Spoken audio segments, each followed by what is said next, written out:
ನಿಮ್ಮ ಹಳೆ ಒಡವೆನ ಅಧಿಕ ಬೆಲೆಗೆ ಮಾರಬೇಕೆ? ಅಟಿಕಾಗೆ ಕಾಲ್ ಮಾಡಿ 8803000300. Attica gold company. ತಾಯಿ ಕಳೆದುಕೊಂಡು ಕಣ್ಣೀರಾಗಿದ್ದಾರೆ ಕುಮಾರಸ್ವಾಮಿ. 89ರ ವಯಸ್ಸಿನಲ್ಲಿ ನಮ್ಮ ತಾಯಿ ನಮ್ಮನ್ನೆಲ್ಲ ಬಿಟ್ಟು ಹೋಗಿದ್ದಾರೆ. ದಿನನಿತ್ಯ ಪೂಜೆ ಪುನಸ್ಕಾರ ಅಂತ ಇರ್ತಾ ಇದ್ರು. ನನಗೆ ಆಸ್ಪತ್ರೆಯಿಂದ ವಾಪಸ್ ಆಗ್ತಾರೆ ಅನ್ನೋ ವಿಶ್ವಾಸ ಇತ್ತು. ಆದರೆ ತಾಯಿ ರಾಜರಾಜೇಶ್ವರಿ ನಮ್ಮಿಂದ ಅಮ್ಮನನ್ನ ಕರೆದುಕೊಂಡು ಹೋಗಿದ್ದಾರೆ.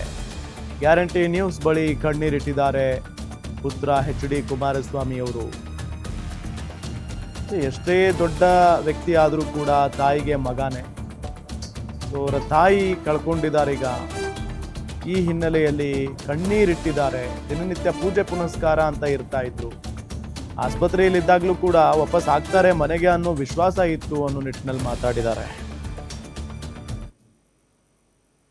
ವಯೋಸಹಜ ಕಾಯಿಲೆಯಿಂದ ಚೆನ್ನಮ್ಮ ಅವರು ವಿಧಿವಶರಾಗಿದೆ. ವಿಚಾರಕ್ಕೆ ಮಾತಾಡಿಸ್ತಾ ಹೋಗ್ತೀವಿ. ಕುಮಾರಣ್ಣ ಇದ್ದಾರೆ.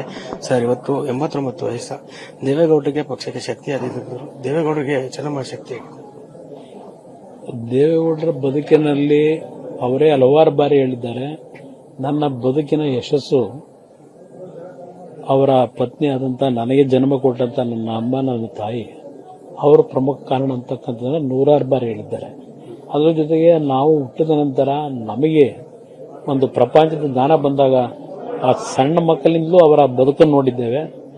ಬಹುಶಃ ಅವರಂತ ಒಬ್ಬ ಮಹಾನ್ ಭಕ್ತೆ ನಾವು ನೋಡ್ಲಿಕ್ಕೆ ಸಾಧ್ಯ ಇಲ್ಲ. ನನ್ನ ತಾಯಿ ಅಂತ ಹೇಳೋದಲ್ಲ, ಅವರು ದೇವರ ಮೇಲೆ ಇಟ್ಟಂತ ನಂಬಿಕೆಗಳೇನಿದೆ, ಆ ನಂಬಿಕೆ ಇವತ್ತು ನಮ್ಮ ಎಲ್ಲರನ್ನೂ ಈ ರೀತಿಯ ಒಂದು ಬದುಕಿನಲ್ಲಿ ಯಶಸ್ಸು ಕಾಣ್ತಕ್ಕಂಥದ್ದು ಅಷ್ಟೇ ಅಲ್ಲ, ಬಡವರ ಬಗ್ಗೆ ಯಾವ ರೀತಿ ನಾವು ಕೆಲಸವನ್ನು ಮಾಡಬೇಕು ಅಂತಕ್ಕಂಥ ನಮಗೆ ಸಂದೇಶ ಕೊಟ್ಟಂತವರು, ಮಾರ್ಗದರ್ಶನ ಕೊಟ್ಟಂತವರು, ನಮ್ಮನ್ನು ಜನ್ಮ ಕೊಟ್ಟಂತ ನಮ್ಮ ತಾಯಿ.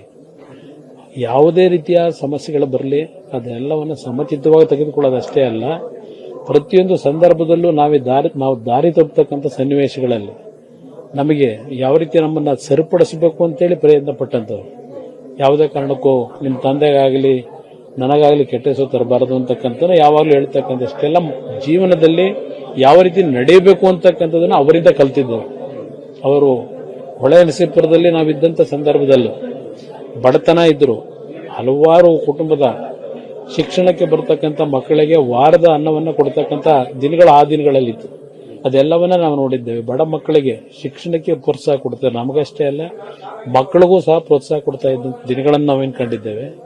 ನಮ್ಮ ಬದುಕಿಗೆ ಮಾರ್ಗದರ್ಶನ ಅವರೇ ಅಂತಕ್ಕಂಥದ್ದನ್ನ ನಾನು ಈ ಸಂದರ್ಭದಲ್ಲಿ ಹೇಳಲಿಕ್ಕೆ ಬಯಸ್ತೀನಿ.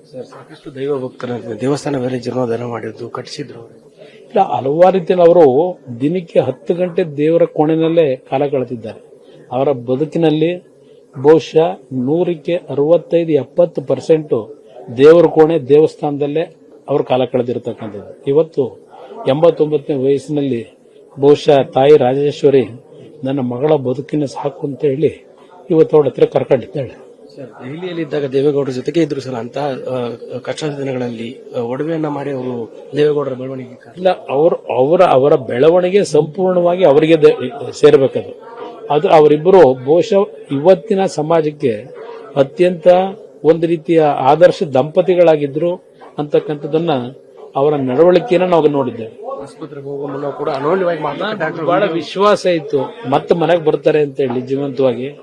ಆದರೆ ನಾನು ಹೇಳಿದಂತ ರೀತಿಯಲ್ಲಿ ತಾಯಿ ರಾಜರಾಜೇಶ್ವರಿ ತಾಯಿ ಅವ್ರು ಏನ್ ನಂಬಿದ್ರು ನಮ್ಮ ತಾಯಿ, ಆ ತಾಯಿ ಬಹುಶಃ ಅವರಿಗೆ ನನ್ನ ಮಗಳು ಇನ್ನ ಜೀವನ ಇಲ್ಲಿಯವರೆಗೆ ಸಮಾಜದಲ್ಲಿ ಬದುಕಿದ್ದಾಳೆ, ಅಂತಿಮ ದಿನಗಳು ನನ್ನ ಜೊತೆ ಇರಲಿ ಅಂತಕ್ಕಂಥ ಒಂದು ತಾಯಿ ಇವತ್ತು ಅವರನ್ನ ಕರ್ಕೊಂಡಿದ್ದಾರೆ ಅಂತಕ್ಕಂಥದ್ದು ನಾನು ಹೃದಯದಲ್ಲಿ ಇಟ್ಕೊಂಡಿದ್ದೇನೆ. ಅವ್ರ ನಡವಳಿಕೆಗಳು ಹೇಗಿದೆ ಅವರಿಂದ ನಾನು ಕಲ್ತಿದ್ದೇನೆ. ಇವತ್ತೇನಾದರೂ ಮಾನವೀಯತೆ ಹೃದಯದ ಒಂದು ತಾಯಿ ಹೃದಯವನ್ನು ಪಡೆದಿದ್ರೆ ಆ ತಾಯಿಯಿಂದ ನಾನು ಪಡೆದಿರ್ತಕ್ಕಂಥ ದೇವೇಗೌಡರ ಶಕ್ತಿ, ದೇವೇಗೌಡರಿಗೆ ಚೆನ್ನಮ್ಮ ಅವರ ಶಕ್ತಿ ಇಲ್ಲ.